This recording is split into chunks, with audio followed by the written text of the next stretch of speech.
andro tadiavanao olo anaty bureau. Allo zaho sy tadavy iny anino amitiany madame sy fantatrao lehilahy io fa manambaty. Ino mpafatotranao hoe amitiany ao?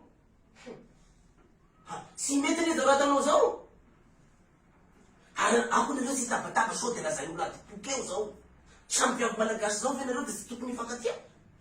Indraiky andro nisy lehilahy vamba le vadiny. Ary la vamba le vadiny io lehilahy io nampiaraka.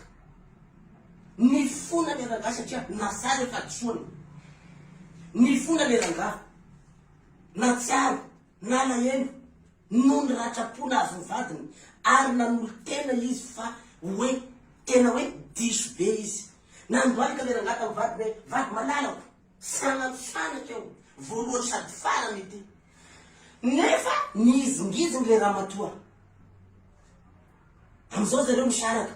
Nefa mizaly le zanaky nateraky ny zareo amizao sady tsy mianatra, tsy ampisakafo le zaza.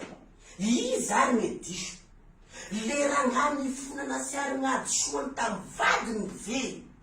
Nangataka famelan-keloka. Sa ilay vehivavy nifona ny vadiny ilay vehivavy nefa tsy nandray fifonam-badiny. Izy diso. Le rangahy sa le ramatoa. Lazaiko aminao de marina tokoa. Mbola maro anisa anareo vehivavy toy izay ilay lehilahy. Modia anao zao de zao. Vozeo le zanasika. Zakaindreo hoe hoavy papa hitondra bonbon, hitondra vatomamy, hitondra mofo. Anao kosa mandrina fa iaho hiadoanao.